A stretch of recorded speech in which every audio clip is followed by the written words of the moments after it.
Okay, we're going to get right to it. We're working on the Soku animation. I'm going to click on my text and I'm going to go to the arrange and send to the back. And that way, when I drop in both my artwork and I distribute the layers and animate, I'll get the mark on top and the text on the bottom.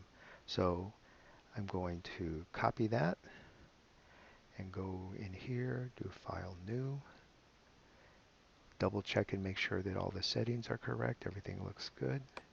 Create, do a Command V for paste, apply the recommended settings, hit OK, and while everything's still selected, do a Command Shift D, that distributes it, and the text ended up on the bottom the way I wanted it to.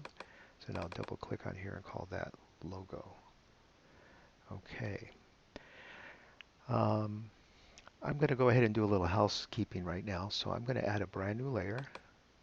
I'm going to call that keyline. And I'm going to add another layer. And I'm going to call that actions. Okay, so in the keyline, I'll go ahead and do my artwork. So I'm going to select my rectangle tool, click on the fill option with no fill, and I'm going to hold, I'm going to hold the option key down, click once, and the number I want in here is 800 by 600, same number as the stage, the white area. I'll hit OK. And now grab my selection tool, double click on the stroke, and I'll realign that to 0. Tab into the other one to 0. And that gets me to where I want to be. Click on the background, so I got more settings available now. And I'm going to center that and hit both and hit OK. And so let's just see what it looks like. So everything should be standing still and centered. So that's good. Come back over here.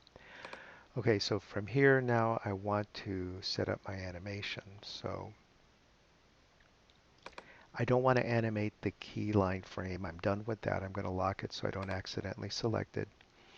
And it's also a good idea to lock your actions layer. That way you don't accidentally put artwork in there. We're not going to, but that's just a good habit to get into. Okay, so now I can select everything on the stage, and by everything I mean the mark and the typography. And now I can go to the Insert drop-down menu and slide down to Classic Tween. And it wants to give me the warning that it's going to create symbols, and I'll hit OK. I want this whole animation just to last 60 frames. So since I'm starting on 1, and if I want it to really last 60 frames, I would go to frame 61. And now I'm going to go ahead and do an F6 there to insert my keyframe. I want the logo to come in up to frame, it'll be animating till frame 40. The text isn't going to show up until frame 40 as well. Okay, so everything looks like it's set in terms of the mechanics. I need to get the keyframe over here to last over here till the very end. So I'm going to do an F5 here. I'm not going to animate the keyframe. It just needs to be there for the whole ride. So by doing an F5, that relies on the first keyframe and it extends it to the very end of the animation. So it's there. Okay, so now I need to create an actions layer. I know I'm going to need a stop. I can do it right here on the first frame called actions, and then go ahead and type in this, referring to the canvas, dot, stop, and open and close parentheses, or just select the option there. You can double click on that. Oh, it didn't give me the parentheses. I need those. So semicolon. Okay, so that's in place. And then what I want to do with the stop is I want to move it to the very end of the animation. And so that creates another keyframe there on the end. Or you could have created the whole thing and done an F6 there, but somehow you need to get the stop at the end of the animation. Okay, so nothing's animating yet.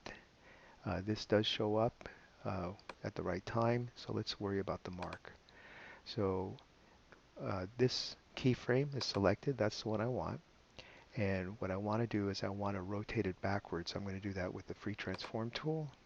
and I'm going to rotate it 180 degrees backwards, holding the shift key so it constrains.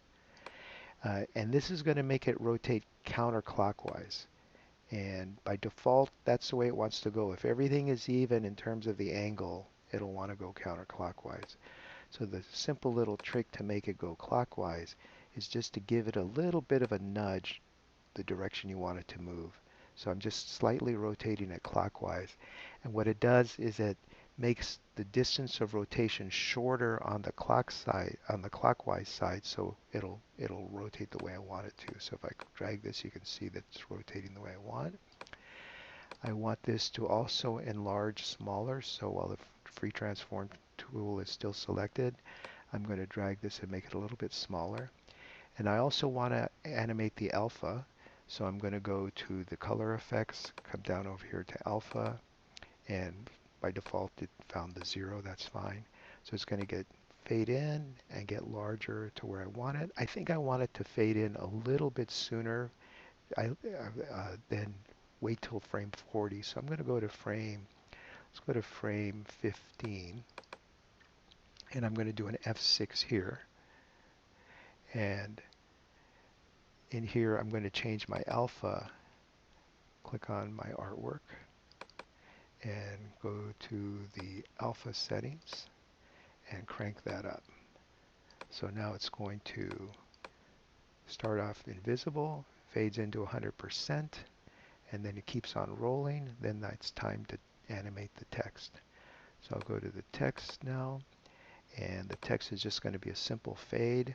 So in here I'm going to go to my alpha, set it to 0, and I've got pretty much the thing done now. So let's see what that looks like. So it comes in. I think I want a little bit of a delay when it shows up. I don't want it to start animating right away. So to give myself a delay, the easiest thing to do is just select everything, click and drag. And while it's selected, nudge everything over for however long you want the delay to be before it starts. So I'm going to go to frame 11 since it's starting on frame. So nothing is going to happen for the first 10 frames. And then at frame 11 is where everything's going to start. And so that'll give me a little bit of a delay. And that'll work for me. So let's test that. And I'll reload it. So nothing shows up, and then it comes in for a little bit of a delay. Could have been longer, but that's fine for now. We get the idea of what it's doing. Here's what the old one looked like. It just pops in moving, and the new one, just a little slight delay, gives our eye a chance to get accustomed to what we're looking at. This configuration in here is a little sloppy with all these extra squares or whatever. If this really bothers you, what you can do is clean it up. We have to have these little blocks in here, but if we click on this frame, now if you remember, this is a keyframe now because it's got a little dot on it. F6 adds a keyframe, Shift F6 gets rid of it. And I can do the same thing over here, Shift F6. And so now the animation looks pretty clean. So I'll go ahead and save that. Go into Animation 2 folder and go ahead and call this. This is the animation for the level blur logo, and it'll be animation 2. So I'll go ahead and save that there. And now I have to run it to save it so that it generates the artwork for the HTML and JavaScript file. And that's it.